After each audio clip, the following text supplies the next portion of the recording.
Most careers end with a scandal, a leaked tape, a public altercation, a PR disaster that no apology video can fix. But for Damini Ebunoluwa Ogulu, the man you know as Burna Boy, the most important moment of his life wasn't a scandal. It wasn't a hit song. It wasn't even a performance. It was a font size. When Coachella released their 2019 poster, the hierarchy was clear. Ariana Grande and Childish Gambino were the kings and queens, their names plastered in massive, bold letters, and buried way down at the bottom, sitting in the third line of the third tier, written in text so small you practically needed a microscope to read it, was Burna Boy. For 99% of artists, just being on that poster is the dream. You post it on Instagram, you thank the organizers, you act humble. Burna Boy did the exact opposite. He looked at that poster and saw a public challenge. He didn't ask nicely for a change. He didn't have his publicist send a polite email. He went to Instagram and scorched the earth. He told Coachella, one of the biggest festivals on the planet, that he was an African giant and refused to be reduced to whatever that tiny writing means. The internet laughed, Twitter tore him apart, they called him entitled, they called him arrogant, they said he was a local champion with an ego bigger than his bank account. One tweet even said him calling himself a giant when he couldn't even enter the UK was the funniest joke of 2019. They thought he was crashing out. They were wrong. He wasn't complaining about graphic design, he was launching the most aggressive rebranding campaign the music industry has ever seen. Today, we are decoding the African Giant Protocol. We are going to look at how a man who was banned from the UK for years, locked up in prison, and ridiculed by the industry flipped the script to become the first African artist to sell out US stadiums. If you want to understand the dark arts of the music business and how to turn disrespect into millions of dollars, hit that subscribe button right now. You don't want to miss what comes next. To understand the audacity of that moment, you have to understand where Burna Boy was standing. And it wasn't on solid ground. He was standing on the edge of a cliff. Before 2019, Burna Boy was trapped in a dangerous middle ground. He was talented, sure, but in the hierarchy of Afrobeats, he was the third man. Wizkid and Davido were the chosen ones. They were the ones selling out the O2 Arena. They were the ones hanging out with Drake. Burna was the bad boy, and that wasn't just a marketing gimmick, that was real life. In 2010, a 19-year-old Burna Boy was living in London, but he wasn't living the pop star life. He was arrested for alleged involvement in a gang-related violent altercation. He wasn't directly involved in the act, but he went down for it. He spent 11 months incarcerated, allegedly in the juvenile wing of Feltham, one of the roughest institutions in the UK. When he got out, things got worse. He allegedly jumped bail to return to Nigeria. The result? A catastrophic ban from the United Kingdom. Think about what that means. London is the capital of Afrobeats outside of Africa. It is the gateway to Europe. It is where the money is. For years, while his rivals were building global fan bases in London, Burna Boy was geo-fenced, physically locked out of the most important market for his genre. He was the weird one, the troublesome one. So when he yelled about font sizes in 2019, people didn't see a giant, they saw a delusion. But Burna had something his peers didn't. He had luck, and I mean 1 in a billion glitch in the matrix kind of luck. June 1st, 2018, Kanye West releases his album titled Ye. Suddenly millions of people around the world start typing Ye into Spotify and Apple Music. But streaming algorithms are tricky things. They couldn't tell the difference between a user looking for Kanye's album Ye and Burna Boy's song Ye, which he had released earlier that year. So the algorithm did its thing. It served Burna Boy's track to millions of confused hip-hop fans. Imagine you were a kid in Nebraska looking for Kanye West experimental rap. Instead, you get hit with a smooth saxophone riff and a Nigerian guy singing. It should have been a disaster. Instead, it was a revelation. The song was a vibe. Streaming numbers spiked 200% almost overnight. Most artists would have tried to fix the confusion. Burna? He posted a video thanking Kanye for the sales boost. He leaned into the chaos. He used that accidental data to prove to Atlantic Records that his mistake worked globally, even if the listeners arrived by mistake. But luck only gets you in the door. Strategy keeps you there. And Burna Boy's strategy has a name. Bose Ogulu, his mother.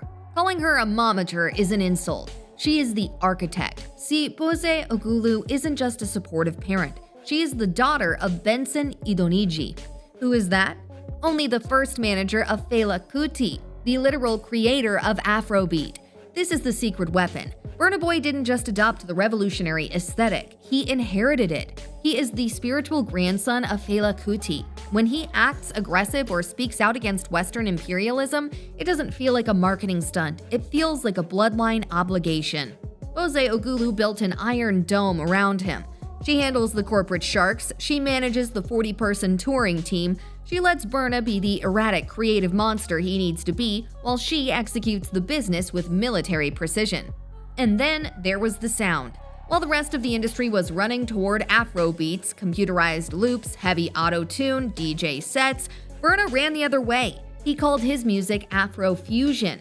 He hired a live band, brass sections, electric guitars, talking drums. This wasn't just a club appearance, this was a concert experience. It allowed him to charge higher ticket prices. It made the Western critics at Pitchfork and Rolling Stone take him seriously as a musician's musician. He created a lane where he wasn't competing with WizKid, he was competing with history. So we have the backstory, we have the luck, we have the manager, now we need the money. And this is where the African Giant protocol gets ruthless. After the Coachella rant, Burna Boy didn't back down, he doubled down. He named his album African Giant. He took the insult and wore it like armor. But to conquer America, he needed a hit, a massive stadium-filling anthem. In 2022, he released Last Last. The song samples Toni Braxton, He Wasn't Man Enough. It's catchy, it's nostalgic, it blew up on TikTok. But then the news came out. Burna Boy revealed that Toni Braxton takes 60% of the publishing royalties from that song. The business gurus on Twitter lost their minds. What a bad deal. He got robbed. 60%? They missed the point completely. Burna Boy's team treated Last Last as a loss leader. In retail, a loss leader is a product you sell at a loss just to get people into the store. Burna Boy didn't care about the streaming pennies. He cared about the ticket dollars. That sample was the hook that dragged millions of Western millennials into his world. It lowered the barrier to entry. He gave up 60% of a song to keep 100% of the stadium revenue. And the math worked. That song drove his Love Damini tour. Between 2022 and 2023, he generated approximately $12.3 million from just 8 marquee concerts. He traded royalties for real estate. This brings us to the London Stadium, 2023. The venue holds 80,000 people. No African artist had ever headlined a UK stadium before. Burna Boy didn't just fill it, he turned it into a spaceship. His team built a life-sized prop that landed on stage. He had pyrotechnics, synchronized wristbands like Coldplay, and a jungle set design. He wasn't an Afrobeats artist asking for a feature anymore. He was a global superstar putting on a show that rivaled Beyoncé. The data speaks for itself. He set the record for the highest-grossing arena concert by an African artist in the US, pulling in nearly $1.6 million in a single night in Boston. He became the first African artist to sell out Madison Square Garden. He has multiple entries on the Billboard Hot 100. He went from being the guy in the small font to the guy who owns the venue. But with dominance comes enemies. In 2023, Davido called Burna Boy a new cat, grouping him with rookies like Rema and Asake. It was a slight, an attempt to little boy him. But Burna didn't need to respond with a rant this time. His fan base, the Outsiders, defended him loudly. See, Burna had built a narrative that he succeeded despite the industry, not because of it. That us versus the world mentality creates loyalty that you can't buy. It turned his fans into an army. He even alienated his own peers, telling Zane Lowe that 90% of Afrobeats lacks substance. He burned bridges to light his way forward. He positioned himself as the only serious artist in a sea of trend chasers. Burna Boy changed the meta of African music. Before him, the model was simple: ask for permission, collaborate with a Western star, dilute your sound, hope they like you. Burna Boy reversed the polarity. He demanded that Western artists enter his world. When Ed Sheeran hopped on a track, he had to sing to Burna's rhythm. He proved that you don't have to shrink to fit in. You can expand until you break the container. The Coachella incident wasn't an act of arrogance, it was a prophecy. He told them he was a giant when they treated him like an ant, and then he forced them to look up. Disrespect is not a verdict, it is an invitation to rebel. Burna Boy accepted that invitation, and now nobody needs to zoom in to see his name. If you enjoyed this breakdown of the African Giant's rise, hit that like and subscribe button. It helps the algorithm find more people like you. And tell me in the comments, was Burna Boy right to call out Coachella, or was it just ego? I'll see you in the next one.